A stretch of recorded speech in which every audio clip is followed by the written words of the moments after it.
I'm the black person on this show, and I play the role of the black person on this show. Now I know what you think. I know what you thinking.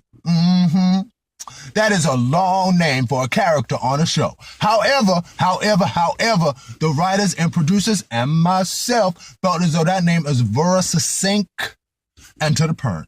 So, I'm the black person on this show. How you doing? Come on and get you some grits, get you some chicken, get you some ham hocks, get you some chitlins. We got it all, baby. Show enough does. So, y'all is on point. Show enough. All right. So, wait. There we go. Okay. And scene. Thank you very much. Okay. So, that character came about. I was watching yet another show, but I was watching another show on my phone that I really wanted to like.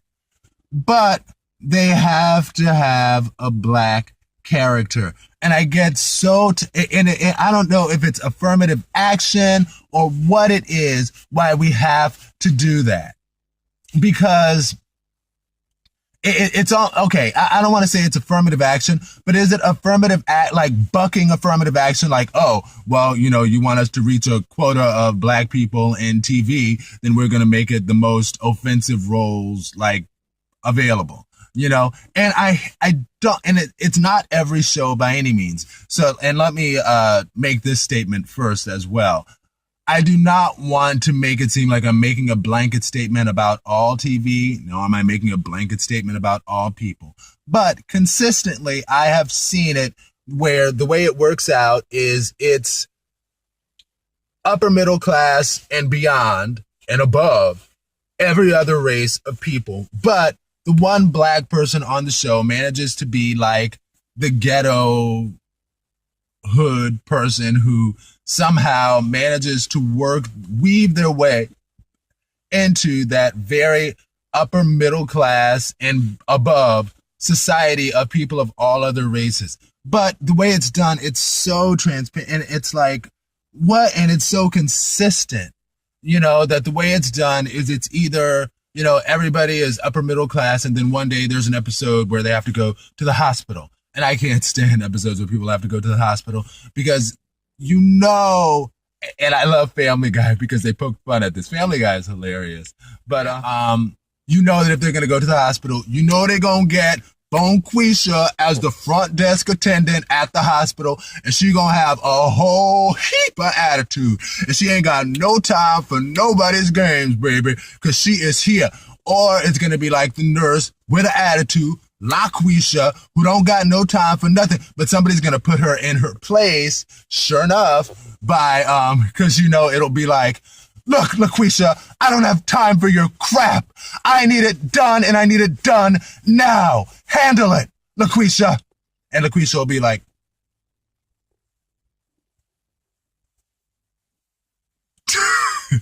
done. And the person will be like, snatch it from her, bitch, and go on about their day. And it's just like, it's such stereotypical roles, you know, but it's always just the same roles. Or it's like the bus driver with attitude, you know, and how do they get to the bus driver with attitude? Well, the unfortunate thing that happened to the unfortunate upper middle class and beyond person of another race is somehow they got lost in another city and their car ran out of gas or something. So the only way for them to get to their second car is to have to take the bus. And of course, you know, the bus driver is the ghetto black man who's like, you better get your white act up on this bus. I don't got no time for that. And they're like, excuse me, bus driver, I'm sorry, but I'm trying to find my money so I can pay. I mean, I don't always carry cash. I just carry credit. Do you take credit? And it's like, we don't take no credit up on this bus. What you trying? There's a bus. Is you stupid? Get to the back. Get in that bus. Get in that bus, ho.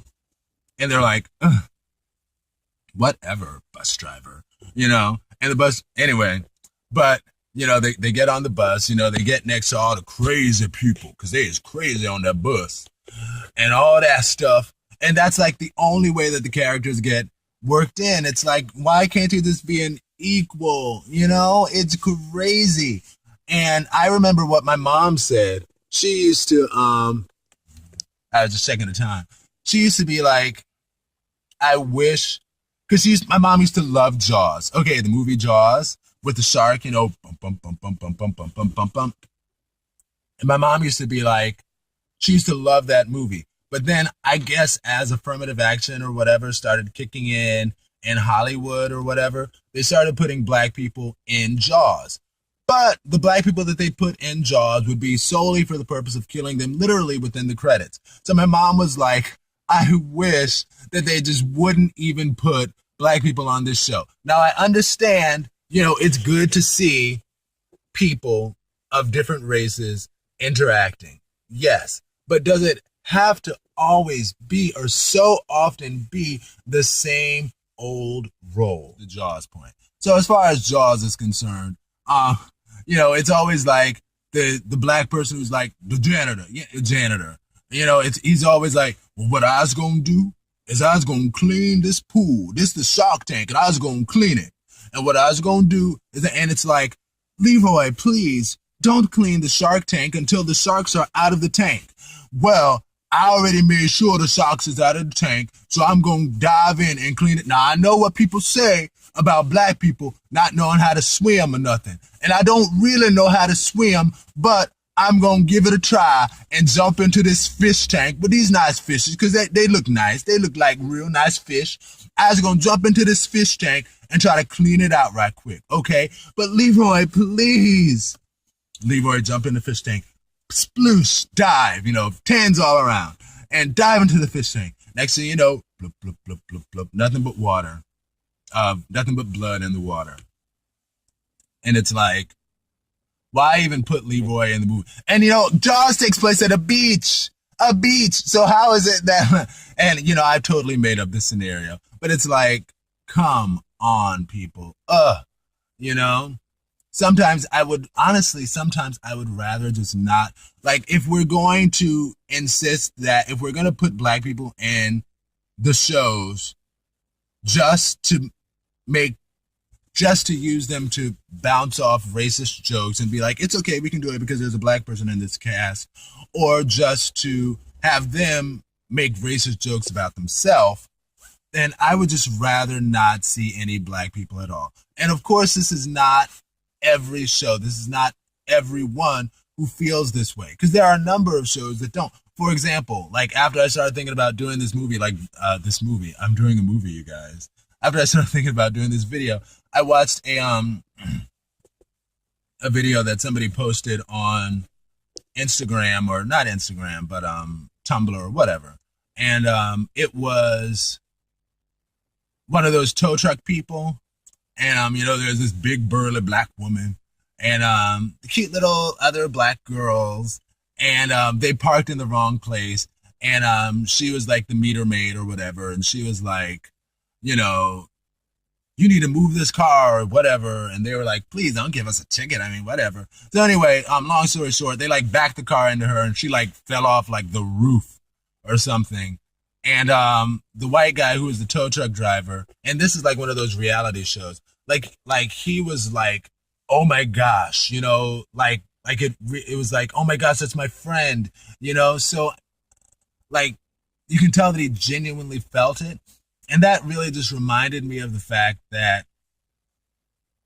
one, everybody deals with issues. People of all races, people of different genders deal with issues in life. Life is not, I was going to say life is not a box of chocolates, but that's sort of a different point that it's referencing. But life is not a breeze for everyone. And we have to acknowledge that as well, that life is not just, oh, well, you know, if you're not black and poor, then life is super easy for you. That's not true. That's not true. There are a lot of people who struggle and deal with struggles in life on different levels. And you just have to, like, for example, I love the podcast Throwing Shade, and they cover issues relevant to women and gays. And listening to them cover those issues it's sort of just like a reminder that, you know, yeah, there are issues in life that are relevant to black people, but there are also issues in life that are relevant to women, and there are issues in life that are relevant to gays, regardless of race, and there are issues in life that are relevant to poor people. So, everybody's got their own set of issues, and the key, honestly, I believe, at the end of the day, is love. You know, I say that as oh my gosh, I love this. Oh my gosh. So I'm recording this video in a parking lot. And I say that as I watch a beautiful interracial couple walk out of their car and they went to throw something out of the way, throw something away. But, I love that. Okay. I love that. I love the diversity that is America. I especially love the diversity that is Maryland as a state. And that's where I am right now. Hey, Maryland. Because it's just, I almost, and I know that this video is sort of taking a real right turn, but it's just, I don't know. That was so right on time because I love Maryland. I almost like, when I go to Maryland, I don't live in Maryland. I live in DC, which is next to Maryland. But I love going to Maryland because I often feel like the state of Maryland is like the Martin Luther King Jr. dream realized. It's so diverse. It's so many people just living together, different socioeconomic levels. Like one thing that I love is, and people, I love, it's crazy. People give Baltimore such a hard time through like movies, shows like The Wire and stuff like that. And they think that Baltimore is nothing but like ghetto hood, and it's totally not. And I love the fact that Baltimore, not only is it diverse, but it's also diverse like throughout. You can go to the poor areas in Baltimore and you see black and white people all living together. Next door neighbors, next door neighbors. You go to the middle class areas in Baltimore. You see black and white people, next door neighbors, all living together. You go to the upper middle class areas in Baltimore. Black people, white people, Jewish people, people of all races, all living together. Like, I love Baltimore, the Baltimore metro area for that. I love Maryland, the state, for that. And I was actually going to do a video saying that I think for a gay black person, Maryland is the best state to live because it's very diverse and it's also a very liberal state overall. It has its pockets, but it's a very liberal state overall. The people are just so, oh my, I just love Maryland. I just do. My second favorite state is North Carolina, but that's another story. But Maryland is just, I love the fact that, hallelujah. They came right while I was recording this video, just, and it gave me just the right tangent. I love it, because I love Baltimore. I love Maryland. Again, Maryland has its pockets of people who are jerks, but for the most part, it is a wonderful state with wonderful people. I just love Maryland. And how much time is it? Okay, 15 minutes. Yeah, this is kind of long enough. But so that's my point, I guess, about the TV shows. Sometimes I would just rather not see the black person at all than to see him have to like be a stereotype. But I also acknowledge that, women probably don't want to always have to see women playing the role of the brainless, sexy sex symbol, and gay men get tired of seeing men play the role of, this kind of gay man. And, Latinos get tired of having to play the role of the maid and stuff like that. So I get it. People deal with, the key is love. Let's just live diversity. Everybody's got their issue. Oh yeah. And another thing, they were talking about on Throwing Shade. Again, I love that podcast. They get it right. They were talking about the fact that men often have to play the buffoon fathers, and a lot of times those are white men who have to play the role of the buffoon father on TV. So I get it. There's a lot of imagery that's just not, it it perpetuates stereotypes, yes. And I understand also that it's entertainment and people perhaps are entertained by that. I feel as though if people were given different options, they wouldn't necessarily have to be entertained by that. But I understand that people are legitimately entertained by seeing stuff like that. So I get it, you know? So I'm not saying I have the answer. I think the answer is love. I think if we all truly lived love, there would be other ways to be creative and entertaining and not offend. And I get it, you know, in humor in general, sometimes things can be offensive. So I don't know. I think the key is just live love and not perpetuate stereotypes, you know? Like, I don't mind seeing the ghetto black person because I know that the ghetto black person does exist, sure enough do, but balance it out with a non-ghetto black person on the same show. You know, yes, you have the ghetto secretary who don't got time for nobody today, baby, but also, you know, maybe have a black friend. And that's something I love about Disney programs. Disney programs are often very diverse, and Disney programs often let the black person just play the role of another person on the show. They don't have to play the role of the stereotypical black person. So there are things that get it right out there. There are things that get it wrong.